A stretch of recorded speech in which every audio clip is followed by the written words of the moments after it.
ছেলেটা কোথায় গেল? মা সহ্য করতে না পেরে একদিন দুদিন তিন দিন ভাবার পর মা সূর্য যখন একটু উপরে উঠে গেল, প্রচন্ড রোদের তাপ, ঠিক এই সময় মা বের হলো সন্তানকে দেখার জন্য। বুড়ি মহিলা একা একা হেঁটে হেঁটে পাহাড়ের নিচে গেল, উঠতে পারে না, শক্তি নাই। সন্তান ওখানে ইবাদতে নামাজে দাঁড়ানো, সন্তান মা পাহাড়ের নিচে, সূর্যের গরম। নবীজি হাদিসে বলেন মহিলা কেমনে সন্তানের ডাকছে, সাহাবাদের নবী ইশারা দিয়া বুঝায় সূর্যের আলো, উপরে তাকাইলে সূর্যের আলো চোখে লাগে। মা হাতটাকে এভাবে রাইখা এরপরে সন্তানের ডাক দিছে, এই সন্তান, আমি তোর মা পাহাড়ের নিচে আসছি, একটু আয়, তোকে আমাকে একটু দেখতে মনে চায়। সন্তান আওয়াজ শুনছে, কিন্তু এমন টাইমে মা ডাকছে যেই টাইমে সন্তান নামাজে দাঁড়ানো। কিতে দাঁড়ানো? সন্তান মা একবার ডাক দিছে, আওয়াজ নাই, আবার ডাক দিছে, আওয়াজ নাই, আবার ডাক দিছে, আওয়াজ নাই। মা বলে একটু দেখা দে, আমি কষ্ট করে আসছি, সূর্যের গরম সহ্য করা যায় না। সন্তান চিন্তা করলো, আমি এখন তো মাওলার মোহাব্বতে নামাজে দাঁড়ানো নফল, এখন কি আমি মায়ের ডাকে সাড়া দিব নাকি আল্লাহর মোহাব্বতে নামাজ ধরে রাখবো? সিদ্ধান্ত নিয়ে কয় না, নামাজ ছাড়বো না। মা ডাকে আর না ডাক, আমি মার ডাকে সাড়া দিব না। মা দীর্ঘক্ষণ গরমে কষ্ট পাইয়া চুপচাপ আবার ঘরে চলে গেল। মনে মনে কয়, রে বাবা, মনের দুঃখ বুঝাইতে পারলাম না, একটা বার যদি দেখা দিতি আমার কলিজাটা ঠান্ডা হয়ে যেত। সন্তান আল্লাহর ইবাদতে দাঁড়ানো, ওই সন্তান তো জানে না মা যখন ডাক দিবে নফল নামাজ ছাইরা মায়ের ডাকে সাড়া দাও, কারণ মা তোমার কষ্ট যেন না পায়। মা যদি কষ্ট পাইয়া বরদোয়া করিয়াই ফেলে, তোমার জীবনের ইবাদত বরবাদ হয়ে যাবে। নফল নামাজে দাঁড়ানো আছো, মা ডাক দিলে তাড়াতাড়ি মায়ের ডাকে সাড়া দাও। সন্তান ডাকে সাড়া দেয় নাই, বাড়ি চলে গেল, না আর আসবো না। কিন্তু না, বাড়ি যাইয়া আবার মনটা পাগলনির মতো হয়ে গেল, সন্তানের না দেখলে ভালো লাগে না। মা আবার চিন্তা করে সিদ্ধান্ত নিল, আমি আর একবার সন্তানের কাছে যাব। ঠিক নিয়ত করিয়া রওয়ানা, মা সন্তানকে দেখার জন্য আবার ঠিক ওই রোদের টাইমে হেঁটে হেঁটে পাহাড়ের চূড়ার নিচে গিয়া দাঁড়াইল। পাহাড়ের পাদদেশে দাঁড়াইয়া এমন টাইমে ডাক দিছে, আগের মতো সন্তান আবার নামাজে দাঁড়ানো। মা চিৎকার দিয়া ডাক দিছে, বাবা, আমি মায়ের সাথে একটু মোলাকাত কর, দেখা কর। সন্তান আজও নামাজে দাঁড়ানো, চিন্তা করে আমার আম্মুর ডাকে সাড়া দিব নাকি নামাজ ছেড়ে দিব, না নামাজ ধরে রাখবো। সিদ্ধান্ত নিয়া মায়ের ডাকে সাড়া দেয় নাই, নামাজে বসে আছে। মা আজও কষ্ট পাইয়া বিমুখ হয়ে চলে আসলেন। দুইবার হলো, মা বলে আর যাব না, কিন্তু মনেরে মানানো যায় না, শেষ। মা বলে আমি আর একবার যাই, এটাই আমার শেষ। মা তৃতীয় দিন আর একবার রওয়ানা, এবার গিয়া ডাকে, শেষবার আসছি বাবা, আমাকে একটু দেখা দেও। সন্তান সাড়া দেয় না। এতদিন 2 দিন মা কষ্ট পাইছে ঠিকই, সন্তানের জন্য খারাপ কিছু বলে নাই। আজকে কষ্ট পাইয়া যাওয়ার বেলায় মা একটু কি যেন বলেই ফেললো। মা ডাক দিয়া কে, আল্লাহ, ও আসমানের মালিক, আমার সন্তান আমার কষ্ট বুঝলো না, ডাকে সাড়া দিল না, তোমার কাছে আমার একটু বিচার। জিনাকারিনী বেশ্যা মহিলার চেহারা না দেখাইয়া ওরে মরণ দিও না।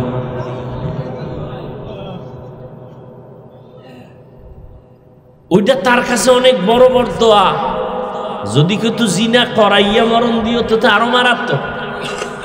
হালকা কইছে, জিনাকারিনী বেশ্যা মহিলার শুধু চেহারাটা দেখায় দিও, বাস, এটা ওর জন্য জীবনের বড় ক্ষতির কারণ হবে। গুনাহগার বেশ্যা জেনাকারিনী মহিলার চেহারাটা ওরে দেখাইয়া মরণ দিও, তার আগে দিও না। আর আপনি আমি এই যুবক, বেশ্যা নারী, চূড়ান্ত জিনাকারিনী নারীর চেহারা দেখা কত বড় পাপ। আর তার সাথে সারা রাত মোবাইলে কত কথা বলে জীবনটারে নষ্ট করতেছো রে বাবা। মোবাইলে রাত কাটাইতেছো, বেগানার সাথে কথা বলো। একদিকে মরবি না, আগে বিছনায় পড়ে থাকবি, কথার জবান বন্ধ হয়ে যাবে, কারণ কথার বাজেট শেষ হয়ে যাবে। আল্লাহ কথারও কি দিছে? বাজেট। এটা যদি তাড়াতাড়ি শেষ করে ফেলাস না, তো একসময় বোবা হয়ে থাকবি, কথা নাই, কারণ বাজেট শেষ। আর যার সাথে তুই এত কথা বলো যে তোর জীবনের জীবন, মরণের মরণ, দুনিয়াতে এমন কোন মাইয়া নাই কোন ছেলের জন্য জীবন আর মরণ হবে, সব হলো ধান্দাবাজ, ধোঁকাবাজ। ও যদি তোর সাথে কোরআন নিয়ে কসম খায়, মনে করবি এটা তোর 13 নাম্বার কসম। সাবধান, এইটা তো আছে, স্থায়ী জীবনে তোর আসবে কাল, কলঙ্ক নেমে আসবে, তোর মায়ের জীবনটা নষ্ট হবে, তোর মা বাবার সম্মানের জবাই হয়ে যাবে, কারণে তুই এমন কুলাঙ্গার সন্তান যে তোর চরিত্রের কারণে মা বাবা সমাজে মুখ দেখাইতে পারে না। তুই বেঁচে থাকার থেকে মরাটাই ভালো। দ্বিতীয়ত, তোর নিজের জীবনটাও শেষ। তুই জীবনে না পাবি কোথাও মাথা উঁচু করে দাঁড়াতে, তোর লেখাপড়াও হলো না জীবনে, ওই মেয়েদের পাল্লায় পড়ে তোর চরিত্র শেষ, লেখাপড়া শেষ, জীবনও শেষ, যৌবনও শেষ হয়ে যাবে। এক সময় কান্না করবি, আপন কান্না পানির মুসা, কেন লোক তোর কাছে পাবি না। মা আসবে না, বাবা আসবে না, মনে কষ্ট, অভিশাপ দিবে, তুই মরে যা। মা বরদোয়া দিছে, জেনাকারিনী মহিলার চেহারা না দেখাইয়া মারবা না। মা চলে গেল, এবার আল্লাহর কাছে ওই মায়ের বরদোয়া কবুল হয়ে গেছে। সাথে সাথে এক এলাকার ভিতরে নাম হয়ে গেছে ওই বান্দার। মানুষেরা বলা বলি করে, আমগো এলাকায় বড় এক বুজুর্গ। কয় কত বড় বুজুর্গ? কয় যার কলঙ্কের কোনো দাগ নাই, 24টা ঘন্টা আল্লাহর ইবাদত করে। কই? কয় পাহাড়ের চূড়ায়। ওই এলাকায় ছিল এক বেশ্যা নারী, জেনাকারিনী মহিলা, সুন্দরী রমণী। সে কয় তোমার যেই প্রশংসা করলা, যেই আবেদ বান্দা যুবক এত ইবাদত করে, কয় আমি ওর ইবাদত ছুড়াইয়া দেব। কয় তুমি কেন? তোমার 10টা নিল, ওর জীবন যাবে, আল্লাহ ছাড়া কাউকে অ্যাকসেপ্ট করবে না। সুন্দরী মেয়ে মহিলা কয় আমি পারবো ওরে আল্লাহর থেকে দুনিয়ামুখী করে দিতে। চলে গেল মহিলা চ্যালেঞ্জ দিয়া, একা একা পাহাড়ের চূড়ায় গিয়া ওই ঝুপড়ির সামনে দাঁড়াইল। যুবকটা নামাজে দাঁড়ানো, ওই এলাকার সুন্দরী রমণী এমন পজিশনে দাঁড়াইল যে নজর দিলেই তার নামাজ শেষ হয়ে যাবে, কিন্তু না, মহিলাটা এত ইনায়া বিনায়া বিভিন্ন ভাবে অপকৌশল অবলম্বন করিয়াও যুবকের নামাজ থেকে এক বিন্দু ওর দিকে ফিরাইতে পারে নাই। সেই ইবাদত করনেওয়ালা যুবক, মায়ের দোয়া তো কবুল হইতেইব। এই বেশ্যা নারী আসছে, চেহারাটা দেখলেই এরপরে মায়ের দোয়া কবুল। ও এখনো দেখে। মহিলা বহু কাইফিয়াত করছে, যা করার, কিন্তু আল্লাহর বান্দা এক বিন্দু এক সেকেন্ডের জন্য চোখ দুইটা ঘুরায় না, ওই মেয়ের দিকে তাকায় নাই। মেয়েটা হাজারো অপচেষ্টায় ব্যর্থ হইয়া বলে এখন সোজা যেহেতু পারি নাই, বাঁকা ভাবে ওরে আটকাবো। চলে গেল। চলে যাইয়া পাহাড়ের নিচে পার্শ্বে একটা মাঠ, এরকম ময়দানে বকরির রাখাল, ওই মহিলা সুন্দরী রাখালের সাথে জিনা করছে। কার সাথে? রাখালের সাথে জিনা করছে। কিছুদিন পরেই বাচ্চা হলো। কি হলো?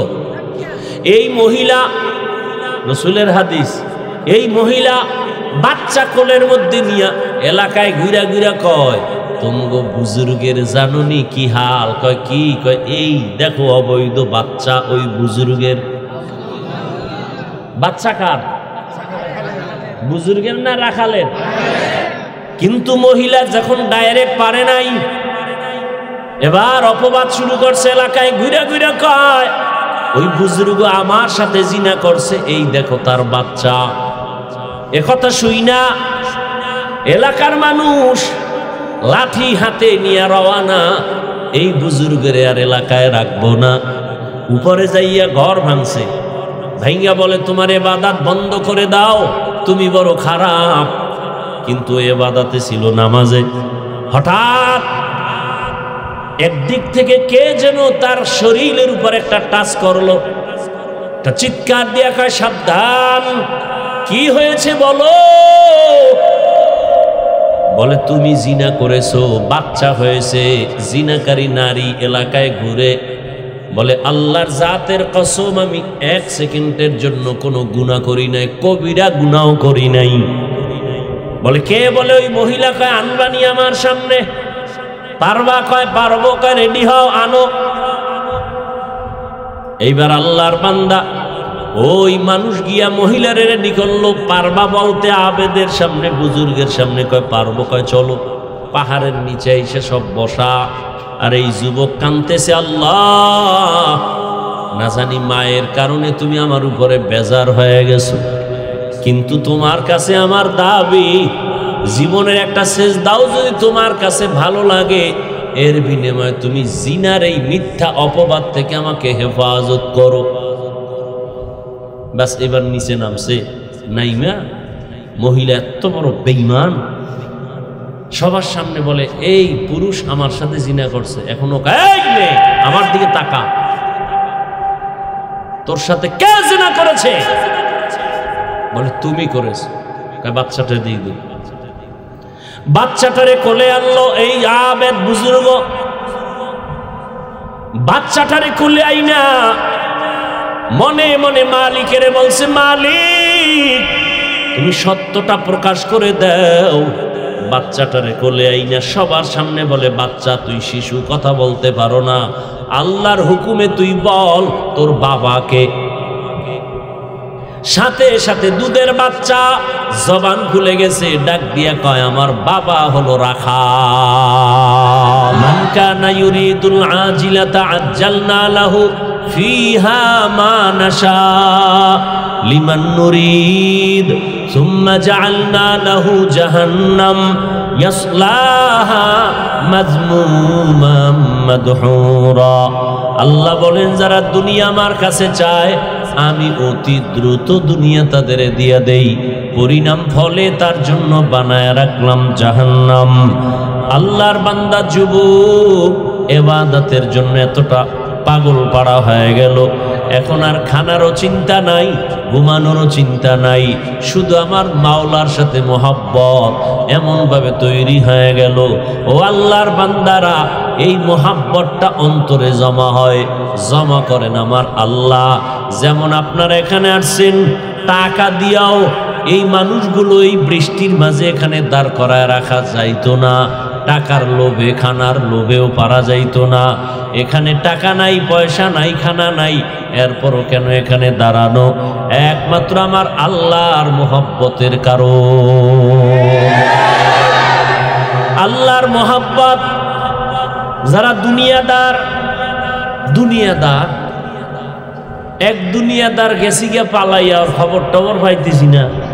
সে বলছিল দেশে গান বাজনা কইমে গেছে, হুজুর গো মাহফিল আর এই তেলাওয়াতের উৎপাত বেড়ে গেছে। ওর এলাকায় কোনো হুজুর দিয়া ওয়াজ করতে দেয় নাই। আমি সেদিন গিয়ে করে আসলাম একেবারে মেইন সেন্টারে। হ্যাঁ, আসলে বুঝে না এর মধ্যে যে একটা মজা আছে, এর ভেতরে মজা। গরুর গোশত আর খিচুড়ি এই বৃষ্টির মধ্যে খাইলে কি মজা, ঠিক নেই? কি না মজা। তোরা কে দিবে এই সময় খিচুড়ি? তোর মায় যদি দেয় তো ভালো, কিন্তু অনেক বান্দা বলবে খবরদার, আমাকে গরুর গোশত দিবি না, এর থেকে আমার এক বোতল বিষ দে। ওই বান্দার গরুর গোশতের মজাটা সে কখনো মেনে নিতে পারে না, কিন্তু যে মজা পেয়ে গেছে ওই বান্দা ওই মজার থেকে আলাদা করতে পারে না। একজনে এক টুকরাও গরুর গোশত খেতে চায় না, আর একজনে 3 প্লেট খায় বলে থাকলে আরো দাও। আল্লাহ পাকের মোহাব্বতের মজা যার অন্তরে ঢুকছে, আমিও মানুষ তুমিও মানুষ, আমিও মানুষ তুমিও মানুষ, আমার আকৃতি তোমার আকৃতি এক, তুমি আমি দুনিয়াতে আসছি এক, বিদায় হব একই সিস্টেম, তোমার আমার অঙ্গ প্রত্যঙ্গ সব এক। ও আল্লাহর বান্দা, তুমিও এই দেশের হাওয়া বাতাসে চলো, আমি এই দেশের হাওয়া বাতাসে চলি। ভালোটাও তুমি বুঝো, খারাপটাও তুমি বুঝো। তুমিও 3 বেলা খাও, আমরাও 3 বেলা খাই। তুমিও রাতের বেলা ঘুমাও, আমরাও ঘুমাই। তুমিও বাজারে যাও, আমরাও বাজারে যাই, না যাই না? তুমিও দেশ বিদেশ ঘুরো, আমরাও ঘুরি। কিন্তু বাবা, তুমি যে ঘুরতে গেছো ঘোড়ার পাগলামিতে পড়ে গেছো। আজান কখন হইছে খবর নাই, নামাজ কখন হলো খবর নাই। আর আমি যেদিকেই যাই, যতই ঘুমাই, আমার ঘড়ি আমাকে ডাক দেয়, মুয়াজ্জিন ডাক দেয়, আসসালাতু খায়রুম মিনান নাওম। আমার কাছে তখন আর ঘুম ভালো না, আমি দৌড়াইয়া ঠান্ডার ভেতরে ওযু বানাইয়া নামাজের মুসাল্লায় দাঁড়াই। কারণ আমি সেজদা না দিলে মজা পাই না, আল্লাহকে ডাক না দিলে মজা পাই না। আল্লাহর মোহাব্বত এমন ভাবে অন্তরে ঢুকছে। ও বাবা, তোমাকে আমি বয়ান করতেছি, আল্লাহর হুকুম মানো, নবীর তরিকা মানো। তুমি তো মুসলমান, তুমি তো আল্লাহ মানো, তুমি তো নবী মানো, তুমি কোরআন মানো, হাদিস মানো। আজকে হিন্দুদের বুঝানো দরকার, মুশরিকদের বুঝানো দরকার, ইহুদি খ্রিস্টানকে বুঝানো দরকার, নবীকে, নবীরে চিনো, নবীর আদর্শ মানো। তোমাকে বুঝানো লাগবে কেন? তুমি তো আমার আল্লাহরই গোলাম। তোমার আল্লাহ আমার আল্লাহ তো একজনই, তোমার নবী আমার নবী তো এক, তোমার কোরআন আমার কোরআন তো একটাই, তোমার ধর্ম আমার ধর্ম তো একই ধর্ম, তোমার কাবা আমার কাবা তো একই কাবা। তোমাকে আমি বলতে হবে কেন দাড়ি রাখো, তোমাকে বলতে হবে কেন নামাজ পড়ো? আসলে তোমার মধ্যে মজা ঢুকে নাই, যে কারণে আমি টুপি খুলতে চাই না, তুমি টুপি দিতে চাও না। আমি দাড়ি কাটতে চাই না, তুমি দাড়ি রাখতে চাও না। আমি মসজিদের বাইরে থাকতে চাই না, তুমি ভেতরে ঢুকতে চাও না। আমি পর্দা করতে চাই, তুমি পর্দার বাইরে থাকতে চাও। কারণ তুমি দুনিয়ায় মজা পাইছো। আল্লাহ পাক বলেন, সাবধান, মান কানা ইউরিদুল হায়াতাদ দুনিয়া ওয়া জিনাতাহা, যারা ইচ্ছা করে দুনিয়ার সৌন্দর্য আমার আপন হয়ে যাক, আল্লাহ তাকে দুনিয়ায় দিয়ে দেয়, তার কিন্তু পরিণামে আমল বরবাদ, এবং কিয়ামতের ময়দানে আল্লাহ তাকে গ্রেফতার করে ফেলবেন। এরে নবীর আশিক, ও আল্লাহর গোলাম, মুহাব্বত আর ভালোবাসা যার অন্তরে একবার দ্বীনের মুহাব্বত, সুন্নতের মুহাব্বত একবার প্রবেশ করবে, ওই বান্দাকে আর সুন্নত থেকে আলাদা করা যাবে না, বয়ান করা লাগবে না। এরে নবীর আশিক, এত বয়ানের পরেও কেন তুমি ইবাদত করতে চাও না? আসলে তোমার ইবাদতে মজা লাগে নাই। আমি নামাজ পড়তে মজা পাই, তুমি নামাজ না পড়লে বড় মজা লাগে। আমি দাড়ি রাখলে মজা পাই, তুমি দাড়ি না রাখলে বড় মজা পাও। কারণটা কি? মানুষ হইছো, মুসলমানের ব্যানার লাগাইছো, আখিরি নবীর উম্মতের ব্যানার লাগাইছো, কিন্তু নবীকে চিনো নাই, আল্লাহকে এখনো পর্যন্ত চিনো নাই। যে চিনছে সে আল্লাহকে ধরে ফেলেছে, যে নবীকে চিনছে সুন্নতের মালা তার গলায় লাগায় দিছে, লাগানোর পরে এমন মজবুত হয়ে গেছে, মরতে রাজি, মদিনার সুন্নত ছাড়তে রাজি না। ওই যুবক আল্লাহর বান্দা ইবাদতে এত মজা পাইছে, এখন এই এলাকায় থাইকা মসজিদে গেলে ভাল লাগে না, বাইর হইলে আবার দুনিয়া, বাইর হইলে বেগানা, বের হইলে আবার গানের আওয়াজ। মনে মনে ভাবে, এমন একটা জায়গা যদি পাইতাম যেখানে গান বাজনার আওয়াজ নাই, বেপর্দা বেগানার আড্ডা নাই, নির্বিঘ্নে শুধু আল্লাহকে ডাকবো, চিন্তা কইরা কইরা একটা জায়গা বাইর করছে, বাড়ির অদূরে একটা পাহাড়, ওই পাহাড়ের চূড়ায় গিয়ে আমি আল্লাহরে ডাকবো। ওখানে কোনো বেগানা যাবে না, খেয়াল করো, ওখানে কোনো গানের আওয়াজ যাবে না। ওই পাহাড়ের উঁচা পাহাড়ের চূড়ায় ওখানে কোনো বেগানা যাবে না, নাচ গান যাবে না, গানের আওয়াজ যাবে না। যুবক আল্লাহর বান্দা চিন্তা করে সিদ্ধান্ত নিয়ে পাহাড়ের চূড়ায় গেল। মাকে বলল, মা আমি আল্লাহর ডাকে সাড়া দিয়ে চলে গেলাম, তোমার সাথে মোলাকাত হবে কিনা জানি না, আমি আল্লাহর ইবাদতে রওয়ানা। যুবক ওখানে চলে গেল পাহাড়ের চূড়ায়, ছোট্ট ডালপালা কেটে একটা সুন্দর একটা ভাঙ্গা ছোট ঘর উঠাইয়া ঝুপড়ি, ওখানে থাকে আল্লাহর ইবাদত। খানার চিন্তা নাই, ঘুমের চিন্তা নাই, শুধু আল্লাহর ইবাদত। আল্লাহর মোহাব্বতে নামাজ পড়ে, সেজদা করে, জিকির করে, তসবিহ পড়ে। কিন্তু মা এদিকে ঘরে একা। ছেলেটা কোথায় গেল, কোন পাহাড়ে, খবর নাই। কিন্তু মায়ের মনে মানায় না। কিছুদিন পরে মা পাগলনির মতো হলো, ছেলেটার চেহারাও তো দেখতে পারি না, ছেলে আসেও না। ওই এমন মজা পাইছে, এখন আর আমার কথা বোধহয় ওর মনেই নাই। ওর অন্তরে ঢুকছে মা বাবার থেকে আমার আল্লাহ বড়, আমার নবী বড়। আমার আল্লাহর মোহাব্বত এমন ভাবে ঢুকছে, মায়ের খবর নাই। মা সহ্য করতে না পেরে একদিন, দুদিন, 3 দিন ভাবার পর সিদ্ধান্ত নিল, মা বুড়া, বয়স অনেক হয়ে গেছে। চিন্তা ভাবনা করিয়া আমি যাব, ছেলে আসবে না, আমি একটা নজর দেখার জন্য যাব। মা সূর্য যখন একটু উপরে উঠে গেল, প্রচন্ড রোদের তাপ, ঠিক এই সময় মা বের হলো সন্তানকে দেখার জন্য। বুড়ি মহিলা একা একা হেঁটে হেঁটে পাহাড়ের নিচে গেল, উঠতে পারে না, শক্তি নাই। সন্তান ওখানে ইবাদতে নামাজে দাঁড়ানো, সন্তান, মা পাহাড়ের নিচে, সূর্যের গরম। নবীজি হাদিসে বলেন, মহিলা কেমনে সন্তানের ডাকছে, সাহাবাদের নবী ইশারা দিয়া বুঝায়, সূর্যের আলো উপরে তাকাইলে সূর্যের আলো চোখে লাগে। মা হাতটাকে এভাবে রাইখা এরপরে সন্তানের ডাক দিছে, এই সন্তান, আমি তোর মা, পাহাড়ের নিচে আসছি, একটু আয়, তোকে আমাকে একটু দেখতে মনে চায়। সন্তান আওয়াজ শুনছে, কিন্তু এমন টাইমে মা ডাকছে যেই টাইমে সন্তান নামাজে দাঁড়ানো। কিতে দাঁড়ানো?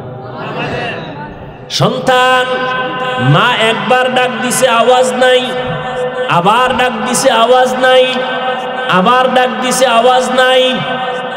মা বলে, একটু দেখা দে, আমি কষ্ট করে আসছি, সূর্যের গরম সহ্য করা যায় না। সন্তান চিন্তা করলো, আমি এখন তো মাওলার মোহাব্বতে নামাজে দাঁড়ানো নফল, এখন কি আমি মায়ের ডাকে সাড়া দিব নাকি আল্লাহর মোহাব্বতে নামাজ ধরে রাখবো? সিদ্ধান্ত নিয়ে কয়, না, নামাজ ছাড়বো না। মা ডাকে আর না ডাক, আমি মার ডাকে সাড়া দিব না। মা দীর্ঘক্ষণ গরমে কষ্ট পাইয়া চুপচাপ আবার ঘরে চলে গেল। মনে মনে কয়, রে বাবা, মনের দুঃখ বুঝাইতে পারলাম না, একটা বার যদি দেখা দিতি আমার কলিজাটা ঠান্ডা হয়ে যেত। সন্তান আল্লাহর ইবাদতে দাঁড়ানো, ওই সন্তান তো জানে না মা যখন ডাক দিবে নফল নামাজ ছাইরা মায়ের ডাকে সাড়া দাও, কারণ মা তোমার কষ্ট যেন না পায়। মা যদি কষ্ট পাইয়া বরদোয়া করিয়াই ফেলে, তোমার জীবনের ইবাদত বরবাদ হয়ে যাবে। নফল নামাজে দাঁড়ানো আছো, মা ডাক দিলে তাড়াতাড়ি মায়ের ডাকে সাড়া দাও। সন্তান ডাকে সাড়া দেয় নাই, বাড়ি চলে গেল, না আর আসবো না। কিন্তু না, বাড়ি যাইয়া আবার মনটা পাগলনির মতো হয়ে গেল। সন্তানের না দেখলে ভালো লাগে না। মা আবার চিন্তা করে সিদ্ধান্ত নিল, আমি আর একবার সন্তানের কাছে যাব। ঠিক নিয়ত করিয়া রওয়ানা, মা সন্তানকে দেখার জন্য আবার ঠিক ওই রোদের টাইমে হেঁটে হেঁটে পাহাড়ের চূড়ার নিচে গিয়া দাঁড়াইল। পাহাড়ের পাদদেশে দাঁড়াইয়া এমন টাইমে ডাক দিছে, আগের মতো সন্তান আবার নামাজে দাঁড়ানো। মা চিৎকার দিয়া ডাক দিছে, বাবা আমি মায়ের সাথে একটু মোলাকাত কর, দেখা কর। সন্তান আজও নামাজে দাঁড়ানো চিন্তা করে আমার আম্মুর ডাকে সাড়া দিব নাকি নামাজ ছেড়ে দিব, না নামাজ ধরে রাখবো। সিদ্ধান্ত নিয়া মায়ের ডাকে সাড়া দেয় নাই, নামাজে বসে আছে। মা আজও কষ্ট পাইয়া বিমুখ হয়ে চলে আসলেন। দুইবার হলো, মা বলে আর যাব না, কিন্তু মনেরে মানানো যায় না। শেষ মা বলে আমি আর একবার যাই, এটাই আমার শেষ। মা তৃতীয় দিন আর একবার রওয়ানা, এবার গিয়া ডাকে, শেষবার আসছি বাবা আমাকে একটু দেখা দেও। সন্তান সাড়া দেয় না। এতদিন 2 দিন মা কষ্ট পাইছে ঠিকই, সন্তানের জন্য খারাপ কিছু বলে নাই। আজকে কষ্ট পাইয়া যাওয়ার বেলায় মা একটু কি যেন বলেই ফেললো।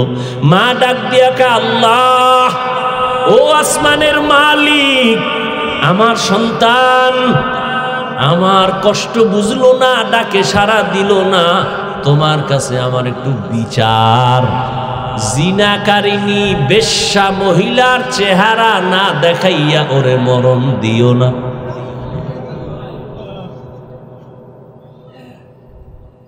ওইটা তার কাছে অনেক বড় বড় দোয়া। যদি কেউ তো জিনা করাইয়া মরণ দিও তো আরো মারাত্মক। হালকা কইছে জিনাকারিনী বেশ্যা মহিলার শুধু চেহারাটা দেখায় দিও, বাস এটা ওর জন্য জীবনের বড় ক্ষতির কারণ হবে। গুনাহগার বেশ্যা জেনাকারিনী মহিলার চেহারাটা ওরে দেখাইয়া মরণ দিও, তার আগে দিও না। আর আপনি আমি এই যুবক, বেশ্যা নারী, চূড়ান্ত জিনাকারিনী নারীর চেহারা দেখা কত বড় পাপ। আর তার সাথে সারা রাত মোবাইলে কত কথা বলে জীবনটারে নষ্ট করতেছো রে বাবা। মোবাইলে রাত কাটাইতেছো, বেগানার সাথে কথা বলো। একদিকে মরবি না, আগে বিছনায় পড়ে থাকবি, কথার জবান বন্ধ হয়ে যাবে, কারণ কথার বাজেট শেষ হয়ে যাবে। আল্লাহ কথারও কি দিছে? বাজেট। এটা যদি তাড়াতাড়ি শেষ করে ফেলাস না, তো একসময় বোবা হয়ে থাকবি, কথা নাই, কারণ বাজেট শেষ। আর যার সাথে তুই এত কথা বলো যে তোর জীবনের জীবন, মরণের মরণ, দুনিয়াতে এমন কোনো মাইয়া নাই কোনো ছেলের জন্য জীবন আর মরণ হবে, সব হলো ধান্দাবাজ, ধোঁকাবাজ। ও যদি তোর সাথে কোরআন নিয়ে কসম খায়, মনে করবি এটা তোর 13 নাম্বার কসম। সাবধান, এটা তো আছে স্থায়ী জীবনে তোর আসবে কাল, কলঙ্ক নেমে আসবে, তোর মায়ের জীবনটা নষ্ট হবে, তোর মা বাবার সম্মানের জবাই হয়ে যাবে, কারণে তুই এমন কুলাঙ্গার সন্তান যে তোর চরিত্রের কারণে মা বাবা সমাজে মুখ দেখাইতে পারে না। তুই বেঁচে থাকার থেকে মরাটাই ভালো। দ্বিতীয়ত তোর নিজের জীবনটাও শেষ। তুই জীবনে না পাবি কোথাও মাথা উঁচু করে দাঁড়াতে, তোর লেখাপড়াও হলো না জীবনে, ওই মেয়েদের পাল্লায় পড়ে তোর চরিত্র শেষ, লেখাপড়া শেষ, জীবনও শেষ, যৌবনও শেষ হয়ে যাবে। এক সময় কান্না করবি, আপন কান্না পানির মুসা, কেন লোক তোর কাছে পাবি না। মা আসবে না, বাবা আসবে না, মনে কষ্ট, অভিশাপ দিবে, তুই মরে যা। মা বরদোয়া দিছে, জেনাকারিনী মহিলার চেহারা না দেখাইয়া মারবা না। মা চলে গেল, এবার আল্লাহর কাছে ওই মায়ের বরদোয়া কবুল হয়ে গেছে।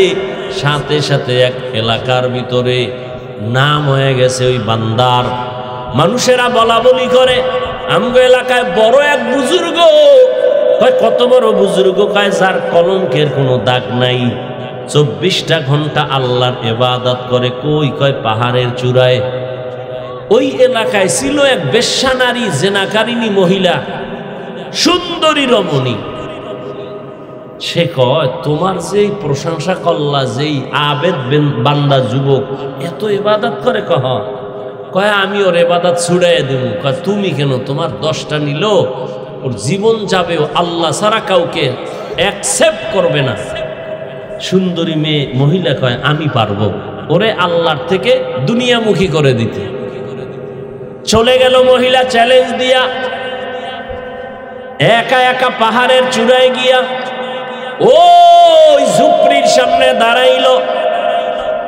যুবকটা নামাজে দাঁড়ানো, ওই এলাকার সুন্দরী রমণী এমন পজিশনে দাঁড়াইল যে নজর দিলেই তার নামাজ শেষ হয়ে যাবে, কিন্তু না, মহিলাটা এত ইনায়া বিনায়া বিভিন্ন ভাবে অপকৌশল অবলম্বন করিয়াও যুবকের নামাজ থেকে এক বিন্দু ওর দিকে ফিরাইতে পারে নাই। সেই ইবাদত করনেওয়ালা যুবক মায়ের দোয়া তো কবুল হইতেইব, এই বেশ্যা নারী আসছে, চেহারাটা দেখলেই এরপরে মায়ের দোয়া কবুল। ও এখনো দেখে মহিলা বহু কাইফিয়াত করছে, যা করার, কিন্তু আল্লাহর বান্দা এক বিন্দু এক সেকেন্ডের জন্য চোখ দুইটা ঘুরায় না, ওই মেয়ের দিকে তাকায় নাই। মেয়েটা হাজারো অপচেষ্টায় ব্যর্থ হইয়া বলে এখন সোজা যেহেতু পারি নাই, বাঁকা ভাবে ওরে আটকাবো। চলে গেল, চলে যাইয়া পাহাড়ের নিচে পার্শ্বে একটা মাঠ, এরকম ময়দানে বকরির রাখাল ওই মহিলা সুন্দরী রাখালের সাথে জিনা করছে। কার সাথে? রাখালের সাথে জিনা করছে। কিছুদিন পরেই বাচ্চা হলো। কি হলো? এই মহিলা, রসুলের হাদিস, এই মহিলা বাচ্চা কোলের মধ্যে নিয়া এলাকায় ঘুরা ঘুরা কয় তোমগো বুজুর্গের জানুনি কি হাল? কয় কি? কয় এই দেখো অবৈধ বাচ্চা ওই বুজুর্গের। বাচ্চা কার? বুজুর্গের না রাখালের? কিন্তু মহিলা যখন ডাইরেক্ট পারে নাই, এবার অপবাদ শুরু করছে, এলাকায় ঘুরা ঘুরা কয় ওই বুজুর্গ আমার সাথে জিনা করছে, এই দেখো তার বাচ্চা। একথা শুই না এলাকার মানুষ লাঠি হাতে নিয়ে রওয়ানা, এই বুজুর্গের আর এলাকায় রাখবো না। উপরে যাইয়া ঘর ভাঙছে, ভাইঙ্গা বলে তোমার ইবাদত বন্ধ করে দাও, তুমি বড় খারাপ। কিন্তু ইবাদতে ছিল নামাজে। হঠাৎ একদিক থেকে কে যেন তার শরীরের উপর একটা টাচ করলো, একটা চিৎকার দিয়া কয় সাবধান, কি হয়েছে বলো? বলে তুমি জিনা করেছো, বাচ্চা হয়েছে। জিনাকারী নারী এলাকায় ঘুরে বলে আল্লাহর জাতের কসম আমি এক সেকেন্ডের জন্য কোনো গুনাহ করি নাই, কবিরা গুনাহ করি নাই। বলে কে? বলে ওই মহিলা। কয় আনবানি আমার সামনে। পারবা? কয় পারবো। কয় রেডি হও, আনো। এইবার আল্লাহর বান্দা ওই মানুষ গিয়া মহিলার রেডি করলো। পারবা বলতে আবেদের সামনে, বুজুর্গের সামনে। কয় পারবো। কয় চলো। পাহাড়ের নিচে এসে সব বসা, আর এই যুবক কাঁদতেছে, আল্লাহ না জানি মায়ের কারণে তুমি আমার উপরে বেজার হয়ে গেছো, কিন্তু তোমার কাছে আমার দাবি জীবনের একটা শেষ দাও, যদি তোমার কাছে ভালো লাগে, এর বিনিময়ে তুমি জিনার এই মিথ্যা অপবাদ থেকে আমাকে হেফাজত করো। ব্যাস এবার নিচে নামছে। নাইমা মহিলা এত বড় বেঈমান, সবার সামনে বলে এই পুরুষ আমার সাথে জিনা করছে। এখনো আমার দিকে তাকা, তোর সাথে কে জিনা করেছে? বলে তুমি করেছো। বাচ্চাটা দিয়ে দিল। বাচ্চাটারে কোলে আনলো এই আবেদ বুজুর্গ। বাচ্চাটারে কোলে আইনা মনে মনে মালিকেরে বলছে, মালিক তুমি সত্যটা প্রকাশ করে দাও। বাচ্চাটারে কোলে আইনা সবার সামনে বলে, বাচ্চা তুই শিশু, কথা বলতে পারো না, আল্লাহর হুকুমে তুই বল তোর বাবাকে। সাথে সাথে দুধের বাচ্চা জবান খুলে গেছে, ডাক দিয়া কয় আমার বাবা হলো রাখাল।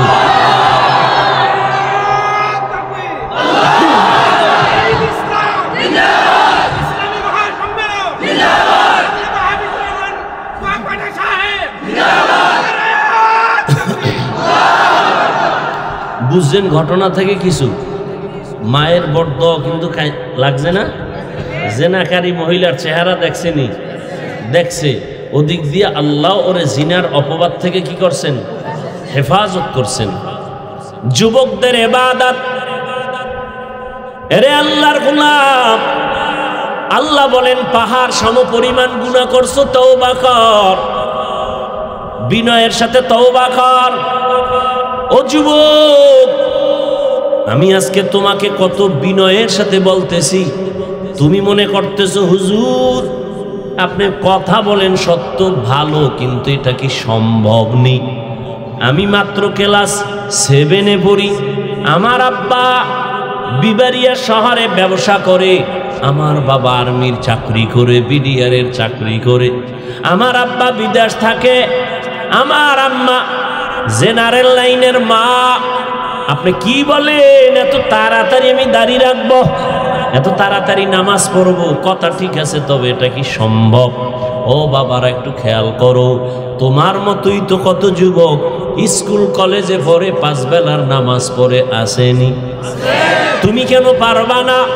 তোমার মতো যুবক গতকাল প্রায় যুবক মাঝে মাঝে আইসা কান্না করে, হুজুর আমি আর জীবনে দাড়ি কাটবো না, আমার মাথায় হাত দিয়া দোয়া করেন, আমি আর জীবনে নামাজ ছাড়বো না। একটা যুবক পাগলের মতো কান্না করে আসলো, হুজুর আমাকে একটু মাথা ধরে দোয়া করে দেন, আমার মতো খারাপ মানুষ এই জমিনে আর একটাও নাই, আমি তওবা করতে চাই, আর জীবনে কোনো গুনাহ করব না। ও যুবক বাবা, মানুষের মনে কিছু শখ থাকে, আশা থাকে, আমি সিনেমায় যাব, আমি পার্কে যাব, আমি আড্ডা দিব, এই যে কিছু কিছু শখ, এগুলো তো টুকটাক করছো, করো নাই? পার্কে গেছো, এবার ফিরে যা, আশা তো পূরণ হইছে, আর কত? মইরা গেলে আর কেমনে যাবি? ছাত্র জনতার আন্দোলনে কত যুবকের প্রাণ চলে গেল, তুইও তো যাইতে পারতি। ঘুমের ঘরে কত মানুষ মরে যায়, তুমিও তো মরে যেতে পারো। সিনেমা হলে যাওয়ার আশা, গেছো তো, এখন ফিরে যাও, তওবা করো। বন্ধু বান্ধব নিয়ে আড্ডা দিছো, এখন ফিরে যাও। মা বাবার সেবা কর, জীবনটারে কাজে লাগা, ফুলের মতো জীবনটারে নষ্ট করিস না, ফুলের জীবনটাকে নষ্ট করিস না। তোর লেখাপড়ার টাইম ব্যয় কর, ঠিক মতো লেখাপড়া কর, মা বাবার খেদমত করে দোয়া নে, শিক্ষকের সাথে ভালো আচরণ করে দোয়া নাও। আজান হয়েছে, নামাজে দাঁড়াও, জিহ্বা দিয়া কাউকে গালি দিবা না, আঙ্গুল দিয়া কারো বিরুদ্ধে লেখবা না, জবান দিয়া কারো বিরুদ্ধে কিছু বলবা না। আলেম ওলামা পাইলে দোয়া নাও, নবীর তরিকা মেনে চলো। মনেরে নিজেরে বুঝাও, রে মন আমার মতোই তো যুবক, স্কুল কলেজে পড়িয়া যদি নামাজ পড়ে আমি কেন পারি না? আমার মতো যুবক যদি চাকরি করে, ব্যবসা করে, রাস্তায় গাড়ি চালায়, নামাজ পড়ে, আমি কেন পারি না? আল্লাহ তুমি আমারে কবুল করো নাও, আমি আজকে থেকে আর দাড়ি কাটবো না, নামাজ ছাড়বো না, বেপরদায় চলবো না, আর মা বাবারে কষ্ট দিব না, নবীর তরিকার বাহিরে চলবো না, উলামায়ে কেরামের পরামর্শ নিয়ে চলবো। সবার কপালে তওবা নসিব হবে না, সবাই তওবার দরজায় ফিরে আসবে না। আবু জাহাল নবীজির 13 বছর দেখলো, বয়ান শুনলো, কালেমা নসিব হলো না। আর ওমরের মতো বান্দা 27 বছর বয়সে তরবারি নিয়ে যায়, মদিনার নবীর কল্লা ফালাবে মক্কা নগরীতে। ওমরের কত শক্তি, 27 বছরের যুবক যাইয়া হঠাৎ মাথা নরম হয়ে গেছে, দিল নরম হয়ে গেছে, নবীরে গিয়া কয়, নবী আমারে মাফ করে দেন, আর ছিলাম আপনার মাথা কাটতে, আপনি আমার কল্লা ফালান, তবে আগে আমারে জান্নাতি বানায় দেন, কালেমা পড়ায় দেন। সেই 27 বছরের যুবক ওমর আল্লাহর নবীর হাতে কালেমা পড়িয়া তো দামি হয়ে গেল। এখন ওমর যেই পথে হাঁটে, ওই পথে কোনো শয়তানও হাঁটে না। এ যুবক, মোবাইল তো চালাবি, জিব্রাইলও যদি আসে, চালাইস না, কালকে ঠাডা ভরবে তোর মাথায়, এরপরও তুই ফিরবি না, যে ঠাডা পড়ুক মোবাইল অবস্থায়। যেহেতু ফিরবি না, দেখবি তাহলে আমার কিছু দাবি। 1 নাম্বার, মোবাইলে মাঝে মাঝে কোরআন তেলাওয়াত শুনিস। তুই সারা রাত আকাম করার পর যখন তুই ঘুমাবি, মক্কা মদিনার ইমামের তেলাওয়াত চালু কইরা তুই ঘুমা। শুনতে শুনতে ঘুমায় পর। মাঝে মাঝে গুগলের মধ্যে বড় বড় মনীষীদের ইতিহাস, সালাউদ্দিন আইয়ুবীর জীবনী পর। বলার আমার সময় নাই, কেমন যুবক সালাউদ্দিন আইয়ুবী, গুগলে সার্চ দিয়া কালকে পর। কেমন যুবক খাজা মাইনুদ্দিন চিশতি, ইতিহাস পর। যুবকদের জীবনকে পরিবর্তন করে দিবে এই ঘটনা। এরে আল্লাহর বান্দা, কয়দিন আর হায়াতের বাহাদুরি, কয়দিন আর সৌন্দর্যের বাহাদুরি, কয়দিন আর যৌবনের বাহাদুরি। ওরে আমিও যদি তোর মতো প্যান্ট শার্টটাই লাগাইয়া রাস্তাঘাটে মাস্তানি করতাম, কেউ আমারে বাধা দিত না। আমি গান গাইতাম কণ্ঠ বাজায় একতারা হারমোনিয়াম নিয়া, কেউ বাধা দিত না। ও আল্লাহর বান্দা, এই পথটা বড় কঠিন। টুপির কারণে, দাড়ির কারণে কত মানুষ গালি দেয়, কত বাজে কথা কয়। সরকার থেকে শুরু করে, মুসলমান থেকে শুরু করে সব বিধর্মীরা আমাদেরকে চায় আমরা তাড়াতাড়ি মরে যাই, বয়ান বন্ধ হয়ে যাক, মাদ্রাসা বন্ধ হয়ে যাক। কিন্তু আল্লাহর শুকুর, দুশ্মন নিপাত হয়ে যায়, আল্লাহর কোরআন ওয়ালাদের কোনো ক্ষতি করতে পারে না। অতএব তৈরি হয়ে যাও আজকে থেকে। আল্লাহকে বলো, আল্লাহ বৃষ্টির পানি দিয়া যেমন জমিনের ময়লা সাফ হয়ে গেল, আমি তোমার রহমতের বৃষ্টি দিয়া আমার গুনাহ থেকে আমি সাফ হতে চাই। আজকে থেকে নামাজ ছাড়বো না, বেপরদায় চলবো না, মা বাবার সাথে বেয়াদবি করবা না, মোবাইলে সময় নষ্ট করবা না, জিহ্বা দিয়া গালি দিবা না, মিথ্যা বলবা না, কারণ আমি গীবত করবা না, শিক্ষকদের সাথে কখনো বেয়াদবিমূলক আচরণ করবা না, ওলামায়ে কেরামের পরামর্শ নিয়া, মা বাবার দোয়া নিয়া, নবীজির তরিকা মেনে 5 বেলার নামাজ পড়ে চলবা। কারা কারা? দুটো হাত আল্লাহকে দেখাও। আয় আল্লাহ, প্রচন্ড বৃষ্টি কাদা পানির মধ্যে আপনার গোলামরা দাঁড়ায় আছে, তওবা করতেছে, আর আপনাকে ভুলবে না, নবীর তরিকা ছাড়বে না। মেহেরবানি করে আমাদেরকে আপনি কবুল করে নেন, আমিন।